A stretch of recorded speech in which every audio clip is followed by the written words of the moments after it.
Hello. My name is Josh. This is Jay and Abhilash, are my colleagues at the MTA. We're here to talk about some new dynamic strip maps that you're going to be seeing in stations around the city pretty soon.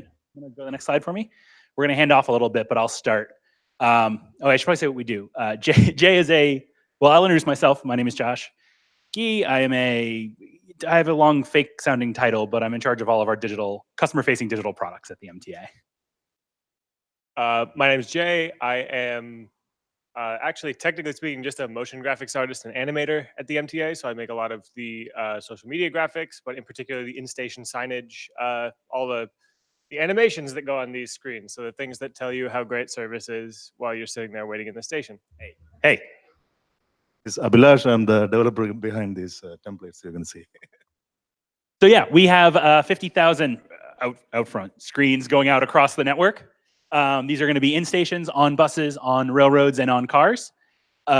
These have started to go up, and we're building a larger CMS to sort of put better content on them. But pretty much for a while, we were treating them just as glorified poster boards. Posting manual JPEGs on them.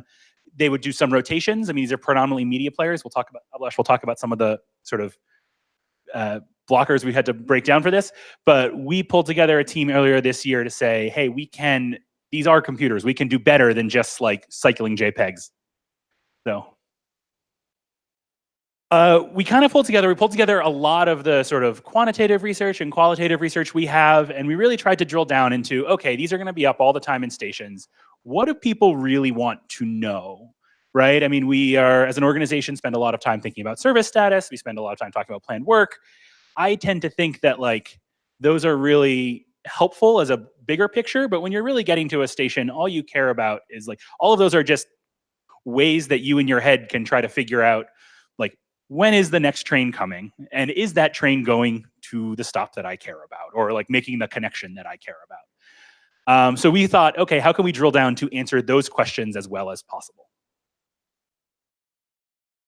So this is kind of V1 of this design. Hopefully, if you've been in the system recently, you kind of recognize some parts of this that made it to the final design. It really kind of takes a core. The piece on the left, this route map, railroads have been doing it for 100 years, right? You see this big long timetable or big long announcement says this is train to such and such place, stopping at all of these stops. And I think it was actually somebody else on my team who made a first draft of this after, I think, coming through Grand Central one day. He's like, why can we figure out how to have this that tells you exactly where this train is going? Because not to jump too far ahead, when you actually really get down to it, there's no such thing as a 4 train.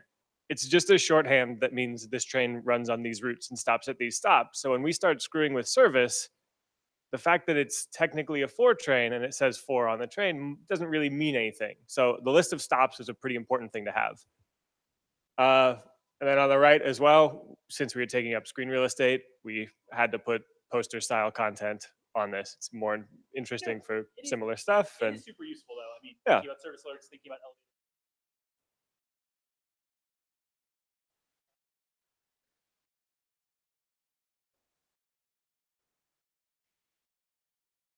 Yep.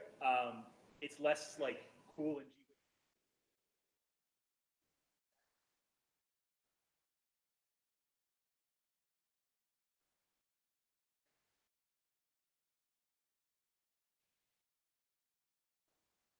but yeah. There's some real value for it. Yep, definitely. And additionally, this dashboard, as we saw in Sunny's thing, that huge directory, the shower curtain size thing of all the different changes we make, I think it was part of the L project. We figured out that just through some market research, something like 80% of people don't do any planning before they show up at the subway station and then figure out if there's service or what the service is. So we figured that right now, if you're already there, here's a snapshot of what is happening at this station at this exact second. So it won't be anything different than that. It's literally what is happening right here and right now. It's also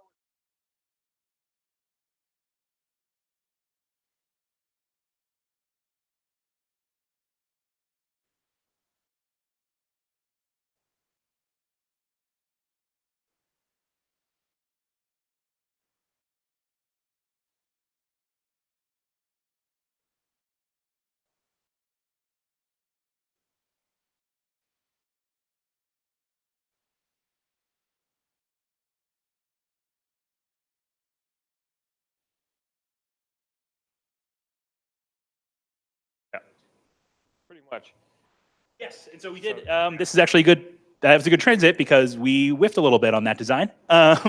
We did a little bit of user testing with this, wrote up some scripts, loaded it in a test station, and did some intercept interviews. Spend a long time. It's very hard to get people to stop and answer a script when they are going to catch a train. And you say it's going to take 10 minutes and their train is 7 minutes away. But we got some really helpful feedback. And this is something that I really, as a product person, took to heart is like how useful the product, like the feedback you get from real people is and how different it is than what you expect. Like we never would have figured any of this stuff out, right? I mean, one thing that we completely whiffed on is that people had no idea this wasn't just the 5 train, right? They had no idea this wasn't the one. They thought they did not make a connection that it was to this train. They didn't see the arrivals information at all. That was very confusing. Didn't know if it was north or south. I mean, it's funny, but you start talking to people, like, we all know the system so well, that was confusing to them. I don't know where I am on this map. That was one we definitely did not expect, but people, especially talking to tourists who were part of our sample of interviewed people we talked to, like they really were confused about where they were on the map.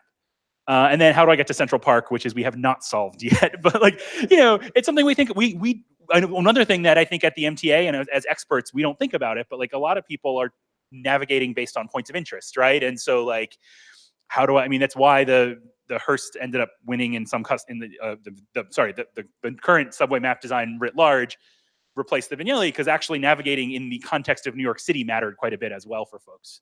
But yeah, so we haven't figured out that last one yet, but we did go on to an updated version of the map based on that feedback. So I'll pass this back to Jay. Yeah, so I mean, really a lot of these changes were straight up just from customer research. We very closely associated the train and the header information with the route map. It's pretty clear that that's this specific one train now. The line connects. It's all on one smartphone sort of card. You are here is typographically a little bit of a mess, and we're still working on that one, but it's important, and this definitely tells you where you are. And really beyond that, we resulted, I think it's more spaced out. The other one was a little crowded. We had to figure out a way to cut to show further stops, because the last design with everything smaller and losing some information let us fit most stations on a line kind of in your center core. We wouldn't have been able to show stuff at a terminal necessarily, but you get the gist of it. Really, you can get kind of your next few stops. So that on the right hand side as well, service alerts pretty much stayed about the same, which was nice. We got later feedback on that one to evolve it for what's currently out there. So I think I want to toss it over to next, I think. Oh yeah, it's going to be Abhilash soon, but right now it's up in 35 stations. We put it up in another 20 stations and then it crashed, so we had to take it all back down. So we're rolling out in 5 stations a week carefully now. And but if anyone saw anything's acting weird the Thursday before last, that was why. But yeah, so this is going to keep rolling out outward, and as we roll it out, we get a lot more feedback and start incorporating that into our development pipeline. Customer feedback, stakeholder feedback, whatever. Next slide. So yeah, this is vNow. So this is kind of how it looks like right now. We're already looking at this and we have a preview site which we'll show later, which you actually can pull up any given station and just show it. But I want to make sure Abhilash has time to talk about the dev work he did. That was amazing. But yeah, right now you can see where we standardize the graphics. We're probably going to actually walk this one back a little bit because people keep trying to touch it, because we made it look like an iPhone, and so people keep trying to touch it. So we're probably going to go back to a flatter design that does not scream, please poke me to make actions happen. And there's some other stuff we're working on as well. So yeah, I'm going to pass it over to Abhilash, who had some really interesting constraints that he built around and did some really cool stuff. So, I mean, I'm just choosing 2 of the constraints. Mainly the client browser in these devices are very limited in terms of JS support, JavaScript support.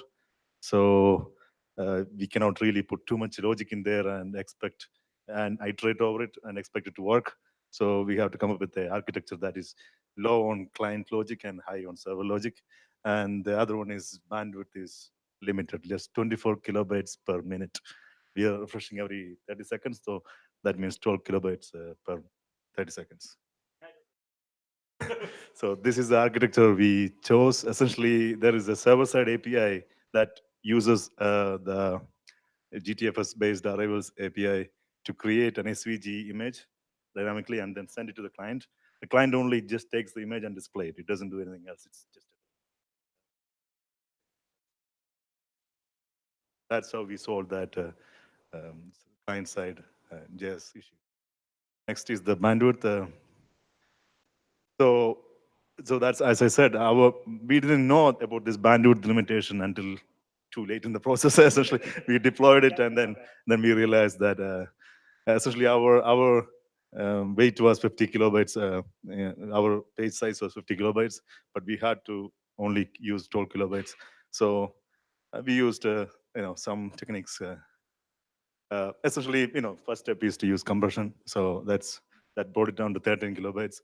Then most of the styling on the server in the SVG styling, as much as I can, we moved it to the client side and used short CSS class names, F1, T1, instead of the we just have to unmaintainable really. So then the third one is optimizing route icons. I mean, that's because most of this, the heaviest part of this template is actually route icons. If I can improve that actually solves a lot of. So I took I mean, that's how I put it there. I thought you guys would like it. So the 3 icon in the website, that's SVG for that. But it's actually a circle and a letter 3, right? So that's that essentially takes out 80%. So yeah. So essentially, go to the next one. So that's our size now, 4 kilobytes. So it's not a problem anymore, right? It's a solved. So, and now we are still dealing with the scaling on the backend because it's a Node.js backend. JavaScript runs only single thread. So we have to use either Node.js clusters. I mean, you're figuring out what is the best way to scale it in a cost-effective way. And, yeah, those kind of issues, we are still figuring it out and, optimizing. Thank you for. We can pull up the example slide if you want to see, like, we have a, isn't it working? We got about 3 minutes. This is a private site we use for like testing stuff. So if anyone wants to call out a station, we can pull up what it would look like at your station. I don't know. Or you, Cortland? Good. Uh-oh. Yep, okay. One change we made, actually this is very interesting, and this is one of the like iterative design. We were getting a lot of ghost trains because the feed pulls in scheduled and real-time trains. So some of the scheduled trains don't match up. So you get trains that never arrive. We made a release last week that no longer shows scheduled trains, and now we get this sometimes a lot more than we thought we would, which is sometimes our real-time data is a little wonky. So we are going to put in a new error message that then, and one of the challenges with the refresh is the SVG logic is like it refreshes every 30 seconds, so the failure state has to work for 30 seconds. So yeah, we're putting in a new failure state that's going to be a different design version of the strip map that indicates this is based on scheduled data if there's no real-time data. But when we were showing them both together equally, it was, yeah, we were too hot, now we're too cold, and then we'll try to get to just right.